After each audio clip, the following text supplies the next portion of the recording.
after a few days pass, Mr. Robinson actually, I guess he probably calls Emily, and Emily gets the rest of you together. Because Levi doesn't have a phone. And I'm not gonna let you get a phone either. You've decided that you don't want surveillance, government surveillance on you. I remember what I decided. Yeah. So you still Does don't have a phone. everyone else have a phone? Everybody else probably. Well, Zeke doesn't have a phone. Well, I sure don't. He probably does. You're the only one with. Just I think Ruby Toddy and I have actually phones. does have a phone. I think she's. I don't have a phone. You don't have a phone? I have like 50 phones. Burner phones. I don't have like a phone though now. True. You're the only you guys one of all us have with the a phone. beepers though. Yeah. Maybe Mr. Robinson gives you some cameras though. He used to be a photographer for a while. So Gives me some cameras? all of you some cameras. Because you guys are doing the scrapbook. Oh, I was Just in just gonna case. use my phone, but Yeah, just in case. He gives you guys some old cameras. Like film cameras. Polaroid. Yeah. Maybe a few disposable cameras too. And he has like some way of Disposable. Can that actually be where we all have like 6 pictures that we can take? And we can just take pictures of And like. we have to go. We have to keep track of what pictures we take throughout the next arc, and like those are added to the scrapbook. Yeah. I love that. I think that's really funny. Yeah, Yeah, you all get some disposable cameras. And It's like And fine. so we have to go get them developed at I don't know, the I thi- drugstore or something in I town. think I think Mr. Robinson still has like I think he maybe like dabbled in that for a while or maybe venture. Mm. So Oh, photography equipment. Oh, I figured they were just quick Polaroid, like print out, shake oh Polaroid. yeah. You know what I mean? Yeah, Keep he from can the give sun. you those too. I like the Polaroid idea. Yeah, that works. I really love the idea. Like if we all keep track of the 6, like we have 6 pictures to take throughout the next 12 episodes in the next arc. Yeah. I think that's funny. All right. It'd yeah. be cool if we That's gonna had be the a thing pictures now. and they were actually on a Polaroid. That would be cool. Eventually, maybe. And Rose gets to draw them. That's a lot of work, and I'm about to host a Mafia game. That's exactly what I was gonna say. Word for word.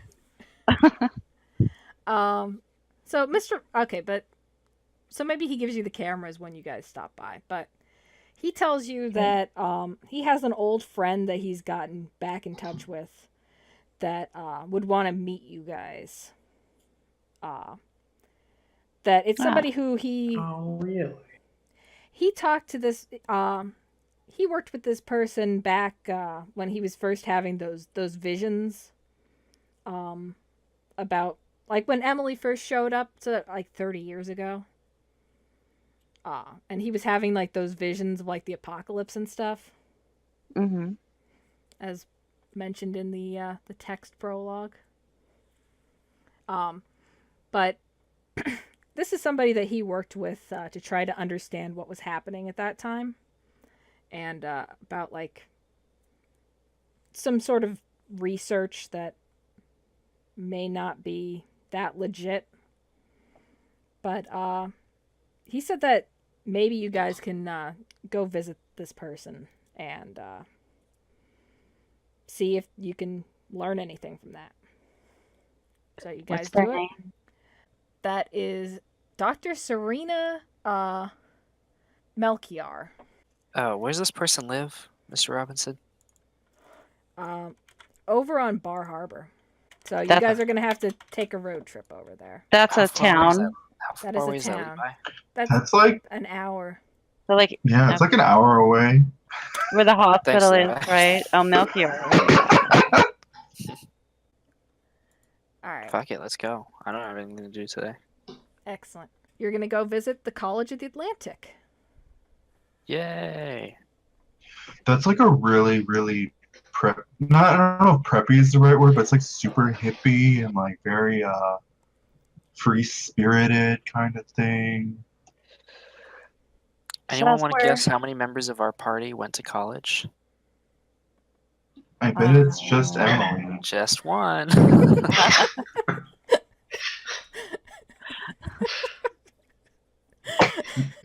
I'm taking a gap What year, did you okay? What, Zeke? Oh, I just want to know how it is at college.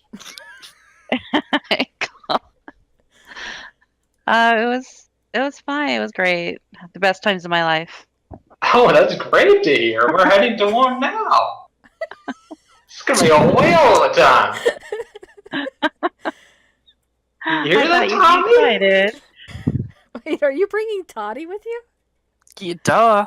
Well, I mean, he's gonna run off if I let him on my side, so he's gotta jump in the I back. think at this point he's willing to just stick her. I think his spirit is. a I think hunter. he's too scared to run at this point. Yeah, his spirit is thoroughly broken at this point. By the way, it's like, Fine. how many days later is it? This is like 5 days later. Does he have new clothes? I was gonna say he's still wearing that shredded He's t-shirt still soaked in wearing gasoline. Shredded t-shirt with strips hanging off. He's not had a chance to wash it yet. Still got oil dried into it. Yeah, he's probably gone to like try to go to the laundromat, and then there's Zeke behind her. Now where are you going, Tommy? 1 second. Grandma? Yes. Oh my god. It sounded like somebody slipped and fell off or something. No, that was me closing my door. Grandma will be playing the part of Dr. Sarina Melchior or something. What is that? Melchior. Melchior. Everything is Malachi to me. Let's go. Human ecology is the study between humans and their natural, social, and man-made environments. It encapsulates a wide range of disciplines. At the College of the Atlantic, located across the bay from the town of Macadawa on Mount Desert Island, human ecology is all they teach, and in as many forms as they are able. Arts, sciences, and anything in between and beyond. The minds at the school seek to answer one very important question. What does it mean to be human? For the College of the Atlantic, human ecology is where it all starts. But for Professor Sarina Melchior, her interest is less in the start and more in how it might all end.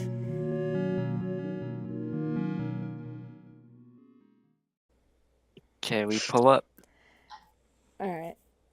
So, you guys are on Mount Desert Island, right outside of Bar Harbor. So Which is- specific. It's a nice, it's a well-known tourist destination. It's a Macadawa is basically if you want to go to Bar Harbor but you don't want to pay to go to Bar Harbor, you go to Macadawa. Mm. But Okay. Bar Harbor is the place. And Macadawa is just if you are cheap. Like the poor man's bar. Damn, Harbor. Levi. Pretty much, yeah. What? How's it make you feel? I mean, I'm kind of the poor man's Ann Arbor too. I get it. Not Ann Arbor, Bar Harbor. Harbor. Sorry, I don't know places. So Is this the furthest Levi's ever been out of Macadawa? No. Second you went furthest. to Rhode Island once. I've been to Oh. Portland and I've been to Rhode Island. I was born in Rhode Island. Oh. Ruby was? Mhm. Yeah, That's cool. I grew up there. All right. I don't want to get Cool. too much into the flavor here of Oh, fine. Fuck you. There goes No, my backstory. No, I I finally opened up. Hey, guess what? Now I'm No, tied I up just- the rest of the mystery. no, I just mean I want to get to the Now I get it. no. I mean I don't want to go through a whole Ruby cries right. for the first time in years. Ever. All right. Ever. Great. Anyway. So you guys are coming to the College of the Atlantic, and Dr. Melchior is going to try to study you guys. I'm gonna have you guys do a one-on-one with me, where you're getting interviewed with her, and you could ask her questions and stuff. Oh, God. We're going to get mental evaluations from a You professor. sure The are. four of us. You sure Jesus. Are you are. sure about it? This Yeah. is where Mr. Robinson sent us to get Wait, interviewed. Rose. Can we do a meta like you have us take tests in character like we did the other day? That's exactly what I'm gonna do. That's great. Don't you still have those? We have to do it No, again. we're gonna do it again. Foxen, do Oh, it. you're gonna I'm just do gonna it. Wait, let you what? guys have I'm gonna let you guys have some ways of cheating it too if you really want. I'm gonna set up like ways to cheat the test. Because you're gonna be like hooked up to a lie detector and stuff. It's gonna be fun. Fun. Oh my gosh.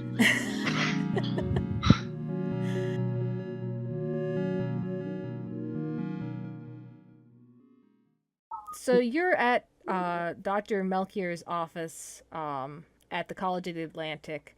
She's in, you'd say maybe her 60s, but it's kind of hard to tell because she's clearly had like a lot of plastic surgery, like facelifts and stuff. It's a Good little for bit, her.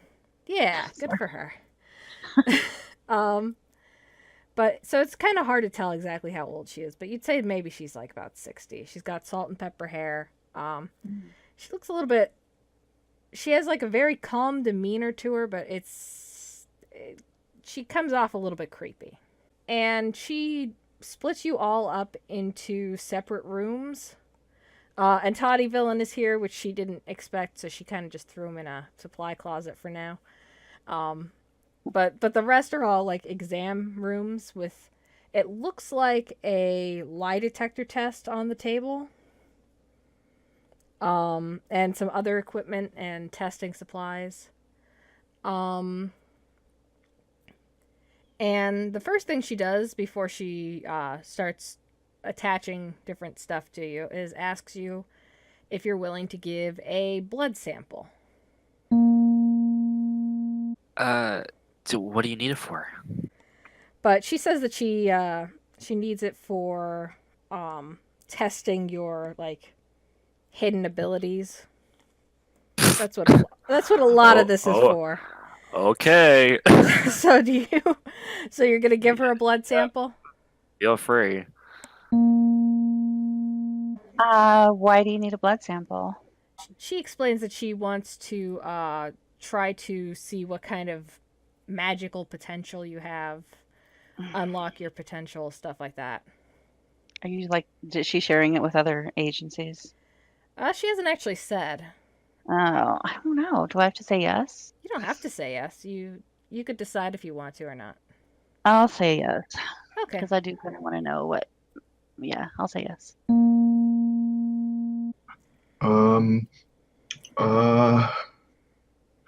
I mean, I don't really like needles very much, but like if you like make me like I can like look away and like if you do it really good, I guess yeah, okay. All right, so she does What do you that. need it for? What do you need it for? She's unlocking your potential. Okay. She needs it for tests. All right. Just so you know, I do have sickle cell anemia, so like the blood might be a little bit weird. She just kind of nods at that. Okay. So she'll take that, and it's pretty painless. She has you strapped to like a blood pressure cuff, something on your finger. And are you excited? No. Hello, are you ready to begin the test? Oh God. Yeah, I guess. Fantastic. May I have your name, please? Oh jeez. Ruby. Is there a last name to that fake name? No, I'm like Cher. I see. And you won't be providing your real name for this? My real name is Ruby. All right. We can go with that. Well, my name's Zeke. Is there a last name? Well, I prefer not to disclose that. I see. My name is Levi Fisher. My name is Emily. Is there a last name? Are you recording this? Because I totally forgot my last name. Can you cut this out, by the way? Yeah, it won't be This probably won't be in the final cut at all. Now, are you willing to tell the truth on this exam? Yes. Well, I guess I ain't have a choice, so let's get on with it. Yes. Question number 1. When you're presented with a new and unusual situation, how do you prepare to greet it? I was a Boy Scout, so I always like to be prepared. So like, I don't know. I guess I like keep I keep a Leatherman tool with me just in case anything weird happens. It's got lots of things like a corkscrew and like scissors on it and stuff. I'm pretty much ready for everything. More often than not. I've been through a lot of shit, so nothing surprises me anymore, really. I'm sorry, what is this for? This is to understand what sort of latent abilities or quirks you may have that we can work with. You want to discover the quirks of the 4 of us? That's Just right. look at us. I try to gather as much information as possible, depending on the time I have, and then I basically go with my gut, I guess. When I think of the term new and unusual situation, I immediately snap back to the night that my Amber got taken away. And when I was greeted with that situation, I met it, I feel, with great resolve and a very results-driven approach, I would say. I confronted the problem head on, really, and kidnapped her pimp. I see. Question number 2. Would you ever harm a friend or ally, physically or emotionally, due to a difference in opinion? Yes. Okay. Question number 3. Next question. No. That one was easy. Have you heard that I've harmed somebody? I haven't heard anything. It's just a question. Oh, I'm just wondering why you're asking. Well, my goal is not to harm anybody. I'm really as loyal as they come, I like to think. And if you're my enemy, I'm going to come at you with great resolve and furious fervor, really. But if you're my ally, yeah, I'm going to stick the hell up for you. I'll sacrifice myself for you if it comes to it. Question number 3. Are you afraid of being alone?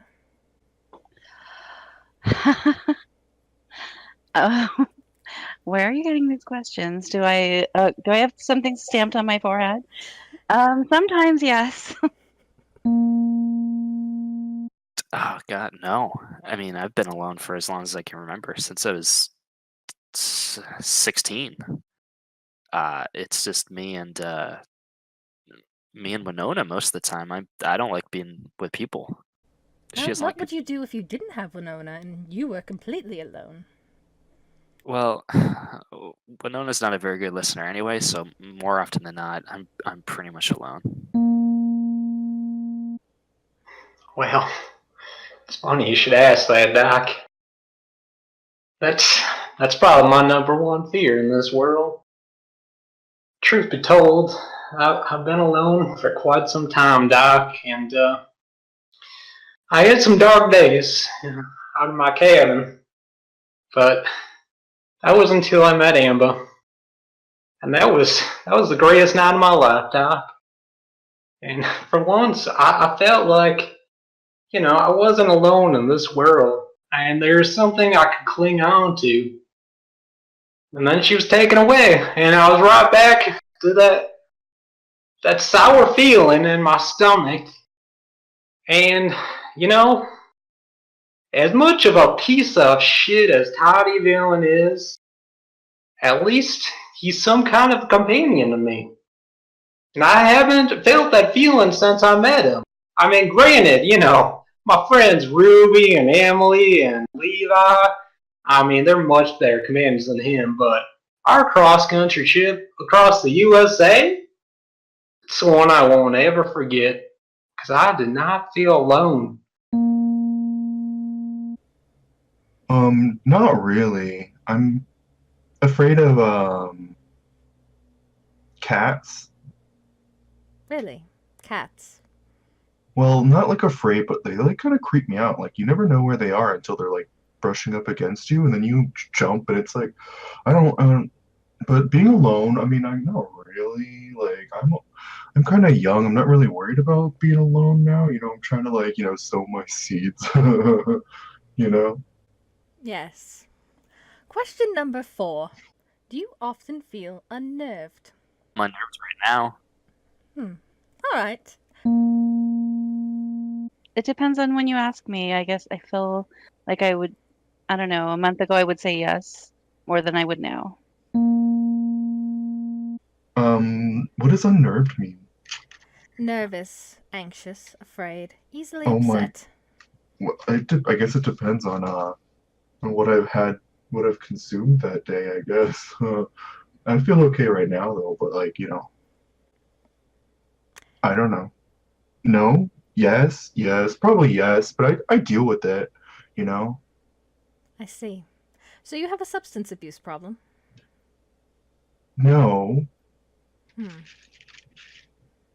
define a problem. I don't think it's a problem. It's Just legal. self-medicating Well, for your anxieties. not with like Xanax. Like I'm not like taking drugs. I can't say I really ever felt unnerved in my life. In fact, I mean, this is probably the closest I've ever gotten to that. I mean, all this whiteness in here, this sterile kind of environment, it kind of does give me the creeps. Question number 5. Would those around you see you as an open book or a closed window? Oh, I'm such a everybody thinks I'm an open book. What'd the other 3 say about me? They didn't say anything about you. Come on, tell me. No, they really didn't. Actually, one of them said you have anger issues. Who said that? Well, would you like to continue answering the question, or would you like to move on? It was fucking Emily, wasn't it? Definitely closed window. Well, that's an interesting question, Doc. I like to think I'm an open book. I I like to think that, but I'm definitely keeping some things inside. Hopefully they see me as a cool guy. I like to think of myself as like an open book, I guess. Question number 6. If you lost your ability to interact with the world around you, how well do you believe you would fare emotionally? If I lost my ability to interact with the world around me, are you saying I'm gonna go deaf, mute, and blind?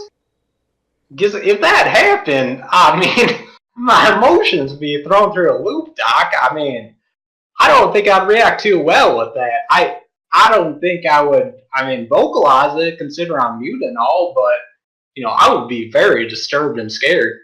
Can I go back to that previous question? Yes. Actually, not everybody would see me as a closed window. Some people think they know me, but they don't. Anyway, sorry. What was the next question? Like what? Like I'd be Helen Keller? Perhaps. Or perhaps you would just simply be a ghost in the world and... Then that would kind of suck. I don't want to see everybody get old and die. Let me tell you, that sounds like fucking heaven to me. I would be perfect. I attempt to, even when I got here, I live at the edge of town where absolutely nobody is. I don't like crowds. Like this group, I completely resisted joining this group in the first place and coming here. I don't like these situations. So if I was completely alone, Or it may mean that you can see the world around you, but you cannot interact with it in any way. There would be no opportunities for pranks or anything like that. You wouldn't be able to steal anything. What do you mean? I won't. What is that? Why did you say that? I don't know. Question number 7. Are you capable of feeling empathy or faking it in the proper contexts? Well, I don't think I really fake emotions, Doc, so we can throw that last part out probably. But yes, I think I'm definitely capable of showing empathy. Yes. Yes to both. For sure.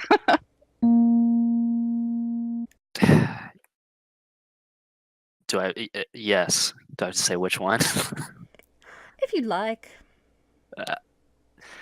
Yeah. I mean, faking it. I can fake it till I make it. Have you I ever don't felt like. empathy? Of course I have. I'm not a fucking monster. But it's been a while. Yeah, I Yes. definitely do that. Man, it's really sad. Like, have you seen those commercials? Which commercials might that be? With the sad dogs and like, or sometimes on those talent shows when like they're like an old ugly lady, but then they sing really good and then she cries. That one's always gets to me too. Or like dogs and like when the soldiers come home and the dogs see them. Oh man. Question number 8. Do you believe it is likely that someone in the future may die from your careless mistakes and poor planning? That's a hard question. I would hope not. I don't think so. I have to believe in myself that that's not going to happen. That, yeah, I would say no. I don't know. Jesus. I threatened a guy with a blowtorch the other day. He was covered in gasoline. So if we keep on this route, then I'm not going to say no, but I laid the best plans. Okay, nothing's ever gone wrong with one of Ruby's gems. Are you sure about that? You've never made a careless mistake that put someone else in peril and possibly killed them? Well, there's this guy named Cash. There's this guy named Victor, but jury's still out on those two. Oh God, Doc, why would you say something like that? I mean, gosh, I hope not, but I'll admit it, I'm not the sharpest tool in the shed sometimes, and I can act a little rash and bold. So, I mean, it's possible that my decisions could end up hurting someone, but I always have everyone's best interest in mind, I like to think, so I will do everything in my power to prevent that.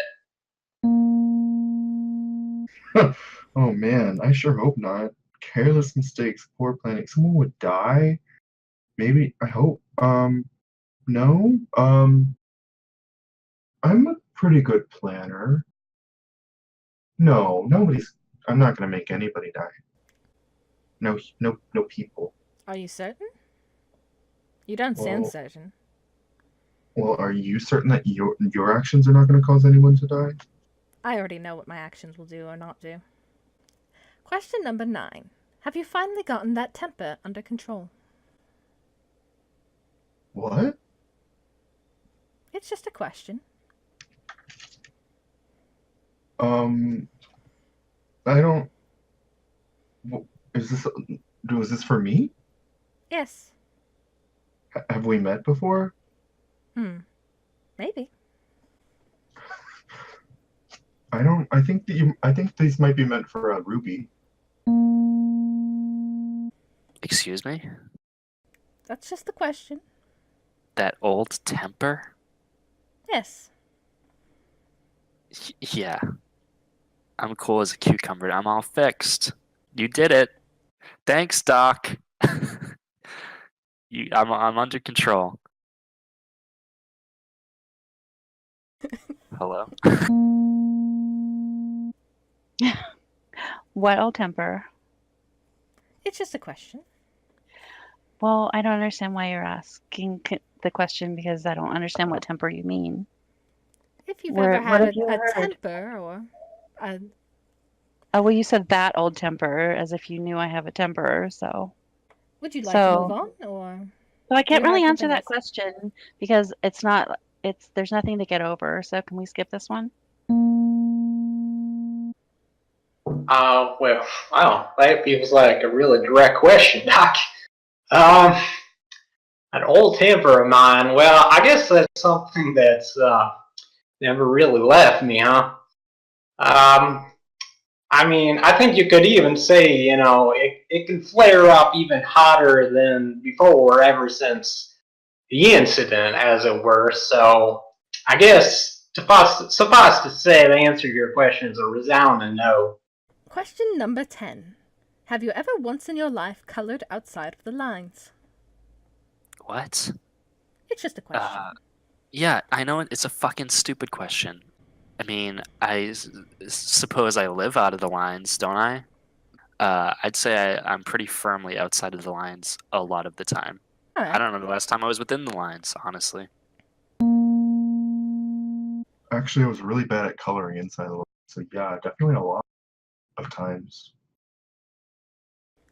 Like I used to get like, and you know how it was like E was an A, and then a VG was like a B because it was like excellent or very good or satisfactory. I always used to get not even not even a needs improvement. It was just in like an X on handwriting, and like that carried into like the drawing, like kind of dexterity with your fingers as a kid. It was pretty tough for me. So lots of times lines were not fun for me. Hmm. You seem to So you seem to carry your failures with you quite often. A coloring book. Yeah, I guess I remember those back from elementary school. I did attend most of that. Color outside the lines. Well, I guess not really purposely, but I never was much of an artist, Doc. I mean, to be truthful. So, yes, I mean, there was a lot of coloring outside. The teachers, they thought I was kind of retarded, I think. I mean, I'm sorry if that's, I hear that's not really politically correct these days or something, but, well, I mean, yeah, I'm not the sharpest tool in the shed, so we can just leave it at that, really. Um, Sometimes I used to bring home my drawings from kindergarten and they were pretty messy. Is that what you mean? I'm pretty neat on a regular basis, but sometimes I can surprise myself, I guess, and think outside of the box or color outside of the lines. Question number 11. On a scale of 1 to 10, how willing are you to kill a human being to achieve your goals? To achieve my goals. Well, I mean, Please kill. answer a number from 1 to 10. 1 to 10. To achieve 1 my being goals. the least likely, and 10 being very likely. Well, Doc, you didn't say murder, you did say kill, so that gives me, some comfort in this question, I suppose, but if I'm being honest, I would say a 10, really. I mean, I don't know if I should be admitting this, but it wouldn't be the first time, I killed a person. Not anything malicious, but, sometimes things just happen, and, life just comes your way, and you just gotta roll with the punches, and, I mean, if that moment came, I would not hesitate, so yes, it would be a perfect 10, Doc. Jesus Christ. To achieve my goals? Whatever your goals are. 1. Are you sure? Yes. I don't run around killing people. But if that was the only thing you needed to do to achieve your goals, would you be willing or no? No, I wouldn't. I mean, my goal isn't to try to kill a human being, so I would probably try not to at all costs unless it was unavoidable. I've never been in that situation so far. So, on a scale of 1 to 10, what would you say? Mm. If a human being, if the death of a human being was what stood in the way of you achieving your goals. If it was a choice between me and saving the world, I think it depends on who it was and who they were and why. We'll say 1. All right. Maybe like a 1. Are you certain? Weren't you, didn't you attempt to enlist in the military? Who told you that? Huh. If you had It been was. asked to engage in military encounters, you would have been unwilling to kill another human being and you would have resigned? Well, it seems like I would just be like a 1 out of 10 willing, right? Like, or Well, likely. I It'd be a mean, one. You said how you did likely. sign up. You weren't enlisted by someone else. You weren't drafted. You Right. decided that that was the best course for you. Okay, let's make it a 2 then. All right, we can make it a 2. Question number 12. What is going to happen to you when you die? Well, I don't have I never really thought about that, I guess. I'll just probably in an unmarked grave somewhere. I don't really have anybody looking out for me. I don't have a will. God knows I'm gonna be buried with all my shit. I'm not gonna give my stuff away to anybody. I'm there's gonna be nobody to hold any sort of anything for me. I'll have my tell you what, scatter my ashes in Emily's Prius in the back seat. That's what's gonna happen to me when I die. She writes something down in her clipboard. Yes, please write it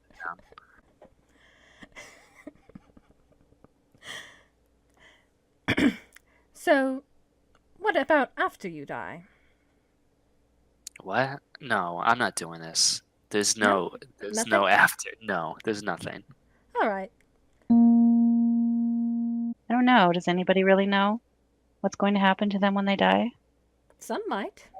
Do you know what's going to happen to you when you die? I have a rough idea. Do you? What do you think's going to happen? Well, this isn't my interview, is it? No, but I'm just saying your answer is probably as good as mine or anybody's. Oh, I have a very good idea. Well, I don't know, and I honestly don't think anybody really knows. Oh man, that's like the big one, isn't it? I've been like watching like a lot of documentaries and stuff about like what does happen when you die. Like, what do you think? Do you believe in heaven?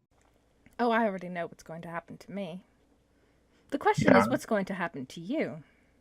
I guess I'm a little bit worried that not a lot of people care if you know. Oh my god. Doc, that's you're really kind of deep. I can't even imagine what question 13 is going to be at this point. I like to think God brings to heaven above with my Lord and Savior, but these days, I mean, I've had a lot of dark thoughts, and haven't gone to church in quite some time, to be honest. And I'm not quite sure, but I still hold on hope that I'm gonna live a happy life in heaven or something. I don't know. I don't know what God's gonna think of me really, but I like to think that. This is the final question. Do you believe in fate? I think, like there's always that question of like nature versus nurture in terms of like how people act and like how they'll behave in certain situations. Like maybe they'll be, if you raise your child like this, then like this, you can consider that like maybe that's like a fate. Like, they're fated to do good things or bad things if you like, drink when you're pregnant or something. But that's not really fate. I don't think it's more science. But like, what if it's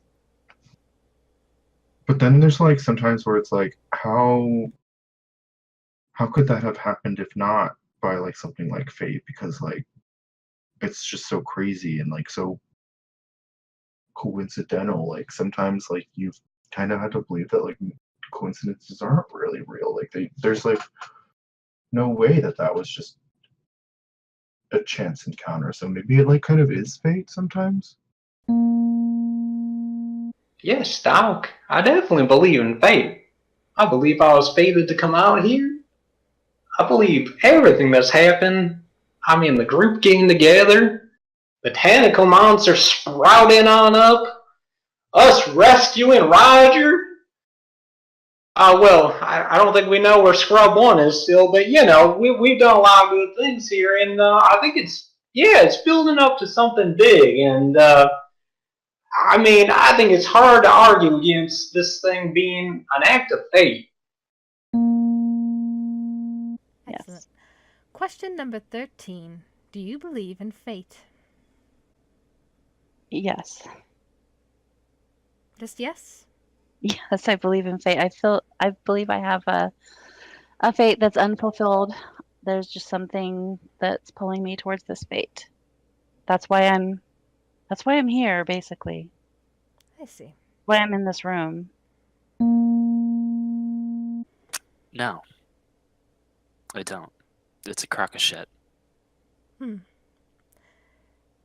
I think every single other person that I came with here today, except for maybe that fucking pimp, would say yes, but no.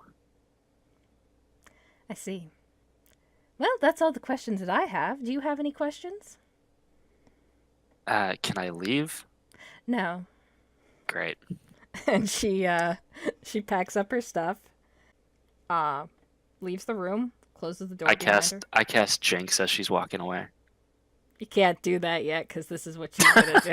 No, I want to make her trip and fall and hit her face. You know what? Actually, hang on. You know what? That's a good way to unlock that ability. Yeah, fuck this lady. All right, here, roll and see how well you do with that. I'll give you a +1 on it too. How's that sound? Good, because it cancels out my -1. That's a 10. Hmm? That means I hold 2. Wait, no, it's a 9. No, it's a 9. You hold 1. Hold 1. I'm gonna interfere with what a bystander's trying to do, which is her packing her shit up and walking away. She drops her clipboard and the smile goes off of her face for a second, and she kind of like picks it back up and looks at you, tilts her head. The smile is definitely gone. Big smile on my face. And she looks very unnerved. Bitch. And